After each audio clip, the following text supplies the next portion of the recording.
ගරු කේ ඉලන් කුමාරන් මන්ත්‍රතුමා ඔබතුමාට විනාඩි 7ක කාලයක් ලැබෙනවා. இலங்கை மின்சார திருத்த சட்டமூலத்தில் உரையாற்றுவதற்கு கிடைச்சதற்கு கௌரவ உறுப்பினர் தலைமை தாங்கும் உறுப்பினர்களுக்கு நன்றியை தெரிவித்துக் கொண்டு உண்மையாகவே இலங்கை மின்சார சபை திருத்த சட்டமூலம் என்பது திருத்தப்பட வேண்டியதொரு கட்டாயமான ஒரு நடைமுறை. ஏனென்ற வகையில் நான் ஒரு மின்சார சபை ஊழியர் என்ற வகையில் முன்னைய காலத்தில் ஒரு மின்சார சபை ஊழியராக இருந்திருக்கிறேன். உண்மையாகவே அன்றைய காலத்தில் ஒரு அசமந்த போக்குகளில் பல திட்டங்களை முன்னெடுத்ததன் நிமித்தமாகத்தான் இன்று மின்சார சபை நாட்டு மக்கள் பாரிய முகம் கொடுக்கின்றனர் மின்சார பட்டியலில்.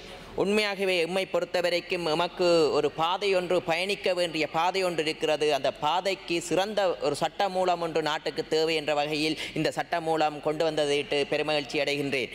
ஏனென்றால் முன்னைய காலத்தில் 23,000 மின்சார சபை ஊழியர்களை ஒரு அரைவாசி பங்கை வெளியேற்றுவதற்கான நடவடிக்கை எடுத்திருக்கின்றனர். ஆனால் எமது அரசாங்கம் என்ற வகையில் ஊழியர்களை இந்த சட்டமூலத்தின் மூலமாக உறுதிப்படுத்துகின்றனர். அவர்களின் வேலைகளுக்கு எந்த வகையிலும் பங்கம் வகையில் இந்த திருத்த மூலம் சட்டமூலம் எடுக்கப்பட்டிருக்கிறது. அந்த வகையில் நாங்கள் நினைக்கின்றோம் இந்த 23,000 ஊழியர்களுக்கும் அவர்களது வேதனங்களிலேயோ அவர்களது கொடுப்பனங்களையோ சலுகைகளையோ குறைக்காத வகையில் இந்த சட்டமூலத்தை செய்திருக்கின்றோம். எதிர்வரும் காலத்தில் தனியார்கள் மின்சார சபை வளங்களை பாரியளவில் முதலிடுவதற்கு எத்தனிக்கின்றார்கள்.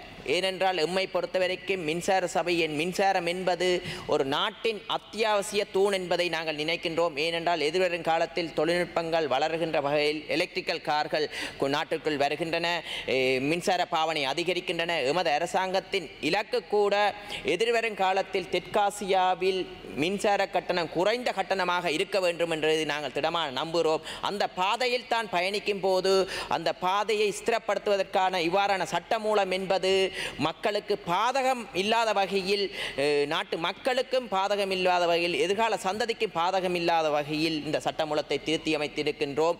அதை நிறைவேற்றி எதிர்வரும் காலத்தில் மின்சார சபையை பலப்படுத்தி கொண்டு மக்களுக்கு குறைந்த வகையில் மின்சார கட்டணை வழங்குவதை இலக்கு. பலர் இன்று எம்மை பற்றி குறை கூறுகிறார்கள், மன்னாரில் நடந்த நடவடிக்கையில் கூறுகிறார்கள். முன்னைய காலத்தில் மன்னாரில் காற்றாலை உற்பத்தி செய்யும் போது அசமந்த போக்குகளில் நடவடிக்கை எடுத்திருக்கின்றார்கள். அதன் விளைவை இன்று அனுபவிக்கின்றோம் நாங்கள். ஆனாலும் அந்த வகையில் விஞ்ஞான ரீதியான ஆய்வுகளை செய்ய வேண்டிய கடப்பாடு இருக்கிறது. அந்த வகையில் இன்று எமது மின்சக்தி எரிசக்தி அமைச்சரை சந்திப்பதற்கு கூட எமது வன்னி மாவட்ட நாடாளுமன்ற உறுப்பினர்கள் என்ற வகையில் இருக்கின்ற நாடாளுமன்ற ஆயத்தப்படுத்தி நாளைய தினம் பாராளுமன்றத்தில் அவர்களுக்கு தெளிவுபடுத்தும் நடவடிக்கையை நாங்கள் முன்னெடுக்கின்றோம். அதே நேரம் எதிர்வரும் காலத்தில் இங்கே சக பாராளுமன்ற உறுப்பினர் கூறியிருந்தார், எமது அமைச்சர் மன்னாருக்கு விஜயம் செய்த போது அவர் மக்களை சந்திக்கவில்லை, என்பிபி உறுப்பினர்களை சந்தித்துவிட்டு போய்விட்டார் என்று. ஆனால் அவர் அந்த மன்னாருக்கு விஜயம் செய்தது என்பது ஒரு தனிப்பட்ட விஜயமாக இருந்தது. மடு ஆலயத்திற்கு சென்று அங்கே வழிபட்டு அங்கே மதகுருவை சந்தித்துவிட்டு சென்றிருக்கின்றார். ஆனால் அதை பிழையான வகையில் தாங்கள் அரசியல் நலன்களுக்காக இவ்வாறான சந்தர்ப்பத்தை பயன்படுத்துகின்றனர். ஏனென்றால் முன்னைய காலத்தில் அவர்கள் எவ்வாறு செயற்பட்டார்கள் என்று தெரியும். காடுகளை அழித்து இயற்கை வளங்களை தாண்டோன்றித்தனமாக அழித்துவிட்டு இங்கே வந்து ஊழையிடுகிறார்கள். அவ்வாறானவர்கள் இந்த மக்கள் நியாயத்தை உணர்வார்கள் என்று திடமான நம்பிக்கை இருக்கிறது. அந்த வகையில் பலர் இங்கே பிழையான வழியில் வழி நடத்துவதற்கு நினைக்கின்றார்கள். நாங்கள் மக்களுடைய பக்கமே நிற்போம். எந்த மக்களுக்கு பங்கம் வகிக்கும் விதமான அபிவிருத்தி இல்லாமல் நாட்டுக்கும் பங்கம் வகிக்கும் இல்லாத அபிவிருத்திகளை முன்னெடுப்பதற்கே நாங்கள் நினைக்கின்றோம். ஆனால் முன்னைய அரசாங்கங்கள் எவ்வாறான நடவடிக்கை எடுக்கவில்லை. ஏனென்றால் நான் ஒன்றை கூறுகிறேன், முன்னைய காலத்தில் தேர்தல்களுக்காகத்தான் அரச திணைக்களங்களை பயன்படுத்தினார்கள். இது சிறந்த உதாரணம் என்று நான் கூறுகிறேன். நான் ஒரு மின்சார சபை ஊழியராக இருந்தபோது ஒரு அமைச்சர்கள் முன்னைய காலத்தில் அந்த இடத்திற்கு வருவதென்றால் பாரிய வேலை திட்டங்கள் நடக்கும், மக்களது பணங்களை வீண்விரயம் செய்யும். நான் ஒரு சின்ன உதாரணத்தை, தேர்தல் காலத்தில் விவசாயிகளுக்கு மின்சார கட்டணத்தை குறைக்கப் போகிறார்கள் என்று பாரிய அளவில் பிரச்சாரம் செய்தார்கள்.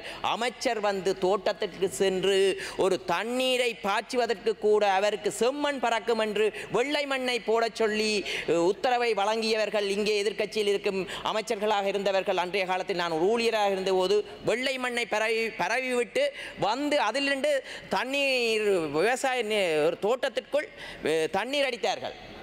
தண்ணீர் ஊற்றினார்கள். ஏனென்றால் அந்த செம்மண் வந்து அவர்களது வேட்டியில் பறந்துவிடும் என்று அவ்வாறானவர்கள் தான் இந்த சபையில் முன்னே காலத்தில் அமைச்சர்கள் இருந்தார். ஆனால் இன்று எங்களது அமைச்சர்கள் இலகுவாக வருகிறார். ஆனால் அந்த இடத்தில் விவசாயி கூறினார், நீங்கள் இந்த தோட்ட நிலத்துக்கு வெள்ளமண் போடுவதால் எமது விவசாய நிலம் பாதிக்கப்படும் என்று கேட்காத வகையில் அவ்வாறு செய்தார்கள். ஏனென்றால் நான் அது கண்கூட கண்ட அதே நேரம் இந்த இடத்தில் நான் ஒன்றை கூற வேண்டும். ஏனென்றால் நேற்றைய தினம் நீதி அமைச்சர் கூறியதாக ஒரு பொய்யான தகவல்களை சக பாராளுமன்ற உறுப்பினர் ஒரு பின்னேரத்தில் ஒரு கருத்தை தெரிவித்திருந்தார். ஏனென்றால் காதுவழி செம்மணியில் நடந்த ஒரு புதைகுழியை காது வழியாக வந்தது என்று அவர் கூறியதாக இல்லை, அவ்வாறு கூறவில்லை. ஏனென்றால் நான் அந்த இடத்தில் இருந்திருந்தேன். ஏனென்றால் நீதியமை கௌரவ ஸ்ரீதரன் அவர்கள் கூறியிருந்தார், மண்டதீவில் புதைகுழி இருக்கிறது, இவ்வாறு நடை இருக்கிறது, மண்கும்பானில் இருக்கிறது என்று ஒரு கருத்தை தெரிவித்த போது எங்களது நீதி அமைச்சர் கூறியிருந்தார், இவ்வாறான தகவல்கள் காது வழியாகத்தான் வருகின்றன, அதனை உறுதிப்படுத்த வேண்டுமென்றால் நீங்கள் சட்டத்துறையை நாடுங்கள் அல்லது குற்றப்புலனாய்வுத்துறையில் நீங்கள் வழக்குகளை தொடருங்கள், வழக்குகளை தொடரும் போது அதுக்கான நடவடிக்கையை தாங்கள் எடுப்பதற்கு தாயத்தமாக இருக்கின்றோம் என்று தான் கூறியிருந்தார்கள். ஆனால் இங்கே இருந்தவர் ஒரு புள்ளியான திசையை வழி நடத்தினர். எங்களோட நீதியமைச்சர் சொல்லியிருந்ததாகவும் செம்மணி படுகொலை காது வழியாக வந்த தகவல் என்று எமது அரசாங்கத்தில் தான் அதுக்கான நிதிகளை கூட விடுவித்து இன்று நடவடிக்கை எடுத்துக் கொண்டிருக்கிறோம். இவ்வாறான பாராளுமன்றத்தில் பிழையான வகையில் மக்களுக்கு கருத்துக்களை கொண்டு சேர்க்கிறார்கள். ஆனால் மக்கள் உணர்வார்கள் என்று திடமான நம்பிக்கை இருக்கிறது. என்றும் உண்மை வெல்லும் என்று திடமான நம்பிக்கை இருக்கிறது. நாங்கள் பயணிக்கும் பாதை இன்னும் 4 வருடங்களுக்கு மேல் இருக்கும் என்று திடமான நம்பிக்கை இருக்கிறது. ஏனென்றால் நாங்கள் மக்களுக்கு கடுகளவேனும் துரோகம் செய்ய போறதில்லை. இவ்வாறான குழப்பம் விதமான நடவடிக்கைகள் எடுக்கின்றார்கள். ஏனென்றால் நாங்கள் இவ்வாறான சட்ட திருத்தங்களை கொண்டு வரும் போது அதை மக்கள் குழப்பி அடித்து அதில் குளிர் காய்வதற்கு நினைக்கின்றார்கள். அவ்வாறானவர்கள் இங்கே இருக்கின்றார்கள். எதிர்வரும் காலத்தில் மக்களின் மனங்களை வென்று மக்களை ஒரு சிறந்த இடத்தில், இந்த நாட்டு மக்களை உலகத்தில் ஒரு சிறந்த இடத்தில் இலங்கை பிரஜைகள் என்று கூறுவதற்கு தத்துணிவான ஒரு நாட்டை உருவாக்கியே தீர்வோம் என்று இந்த இடத்தில் கூறிக்கொண்டு விடைபெறுகிறேன். நன்றி, வணக்கம். ඔබතුමාගේ කාලය අවසානයි. ගරු මන්ත්‍රීතුමනි. මගේ නම සඳහන් කර අපේ ගරු පාර්ලිමේන්තු මන්ත්‍රී රිෂාඩ් බදියුතින් මහතා විශේෂයෙන් අර්ගම්බේ සහ ඉස්රායිල් පිළිබඳ කරුණු කාරණා පැහැදිලි කරා. මම හිතන්නේ අපි දේශපාලනය කරනකොට අවංක විය යුතුයි.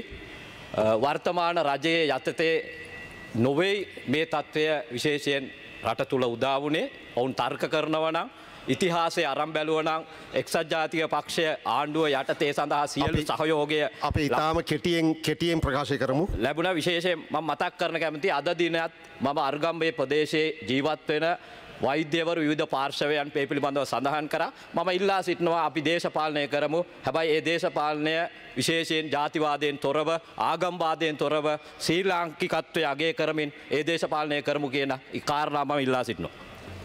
හොඳයි.